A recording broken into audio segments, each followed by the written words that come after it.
ফাৰ্ষ্টত মাটি কিনা আগতে গাভৰু তাত গৈছোঁ যাৰ কাৰণে গাভৰু তাত সুধিছোঁ এই যি মাটি বিকিব সেই ল'ৰাটো মই গৈছোঁ যোৱাৰ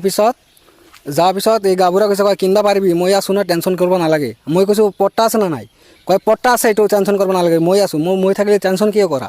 এনে কৈছে এনে কৈ কিনে তাৰপিছত মাটি চাটি জুকি দিলে জুকি দিয়াৰ পিছত তাৰপিছত মোৰ তাত 15,000 টকা ল'লে এই গামবুঢ়াই লৈছে কি নাম অনন্ত কোনটো গাঁৱৰ এইটো গাঁৱৰে মেয়া গাঁৱৰ এতিয়া আপোনাৰ হাতত দলিলখন আছেনে নাই দলিলখন লৈ গৈছে কোনে লৈ গৈছে এই গামবুঢ়াই লৈ গৈছে সেইদিনা শনিবাৰে ৰাতি আহি কয় মই চাম কিবা এটা দলিল বনাম কিবা এটা লিখি কিনে তোক দি থৈ যাম এনে কৈছে এতিয়া ফোন কৰোঁ এতিয়া দলিল নিদিয়ে আপোনাৰ পৰা মাটি ম্যাদী কৰা নামত কিমান টকা লৈছে 15,000 টকা লৈছে আপুনি নিজেই দিছে মই নিজে দিনা সি খুজি লৈছে 25,000 টকা খুজিছে মই কৈছোঁ মোৰ দলিল হাতত আহিব তাৰপিছত 10,000 টকা দিম আগতে 15,000 টকা দিছোঁ জোৰ জবস্তি ধৰিছে মোক 15,000 টকা দিলে 15,000 টকা দিছোঁ আৰু 10,000 টকা খুজি আছে সি কৈছে ফোনত কথা নাপাতে না বেছি ফোনত কথা নাপাতে কয় ফোনত ৰেকৰ্ডিং কৰি ৰাখিবি এনেকৈ কৈ থাকে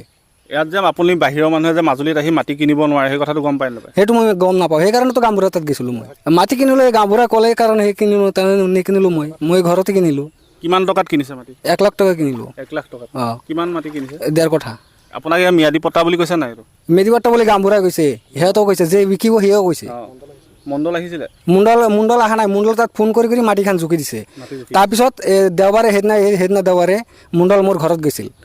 মুণ্ডলে যাই কিনে মোক ফটো মাৰি লৈ গৈছে মুণ্ডলে গৈছিলে গামবুঢ়াই গৈছিল অনন্ত গামবুঢ়াই গৈছিল মণ্ডল কোন আহিছিলে মুণ্ডলটো মই নামটো চিনি নাপাওঁ এই গামবুঢ়াৰ লগতে আহিছিল গামবুঢ়াৰ লগতে আহিছিল গামবুঢ়া আছিল ফাৰ্ষ্টৰ পৰা ম্যাদী কৰি দিম বুলি কৈছে মেডিকেলৰ কাৰণেতো পইচাটো লৈছে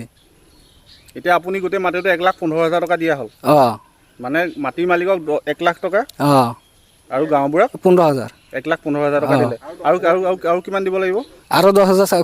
খুজি আছে খুব দুৰ্ভাগ্যজনক কথা যি সময়ত অসম চৰকাৰে মাজুলী সুৰক্ষাৰ বাবে যিখন ভূমি আইন প্ৰণয়ন কৰিছে সেইখন আজি এমাহো হোৱা নাই আৰু সেই আইনখন বৰ্তমান ধোঁৱা চাঙত তথা আমি পৰিলক্ষিত হৈছে আৰু ইয়াৰ মূলতঃ হৈছে এগৰাকী গাঁও প্ৰধানৰ নাম যিহেতু সাঙুৰ খাই পৰিছে আমি গতিকে এই বিষয়টো আমি বিভাগীয় কৰ্তৃপক্ষই এটা উচ্চ পৰ্যায়ত তদন্ত বিচাৰিছোঁ যিহেতু বৰপেটাৰ এগৰাকী চাঙা ব্যৱসায়িক গাঁও প্ৰধানজনে মধ্যস্থতাকাৰী হিচাপে মাটিখিনি বিকা অভিযোগ হাতত আহি পৰিছে গতিকে এই বিষয়টো খুব এটা সহজভাৱে আমি কথাটো ল'ব পৰা নাই যিহেতু মাজুলীত মাটি কিনা বা বিকা সম্পৰ্কত মাত্ৰ 3 প্ৰজন্মৰ মানুহে মাটি কিনা বা বিকিব পাৰিব গতিকে সেই সময়ত সেই ব্যৱসায়জন ইয়ালৈ অহা এবছৰো হোৱা নাই আৰু এবছৰ নহওঁতে তেওঁ কিদৰে আচলতে কাৰ প্ৰৰোচনাত পৰি কাৰ মধ্যস্থতাকাৰীত আচলতে এই মাটিখিনি লৈছে সেইটো আচলতে এটা ৰহস্য তাত গতিকে আমি বিভাগীয় কৰ্তৃপক্ষক এটা কথা দাবী জনাইছোঁ অতি শীঘ্ৰে ইয়াৰ ওপৰত এটা উচ্চ স্তৰীয় তদন্ত হ'ব লাগে আৰু দোষীক অতি শীঘ্ৰে দৃষ্টান্তমূলক শাস্তি ব্যৱস্থা কৰিবলৈ আমি দাবী জনাইছোঁ গতিকে আমি তেখেতৰ নাম আমি শুনিছোঁ তেখেতৰ নাম সাঙুৰ খাই পৰিছে এই ক্ষেত্ৰত আমি যিহেতু এটাই ক'ব পাৰিম যিহেতু আমাৰ হাতত এতিয়ালৈকে কোনো ধৰণৰ উপযুক্ত প্ৰমাণ আহি পৰা নাই গতিকে আমি সেই কথাটো আমি বিভাগীয় কৰ্তৃপক্ষৰ হাতলৈ এৰি দিছোঁ তেওঁলোকে এটা উচ্চ পৰ্যায়ত তদন্ত কৰক যদি প্ৰকৃততে তেওঁ এইটো কাম কৰিছে তেওঁক যি ব্যৱস্থা হয় সেই ব্যৱস্থা গ্ৰহণ কৰিবলৈ আমি দাবী জনাইছোঁ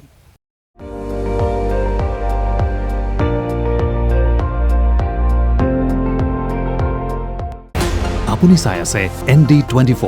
সৰ্বশ্ৰেষ্ঠ নহয় সৰ্বোত্তমৰ দৌৰ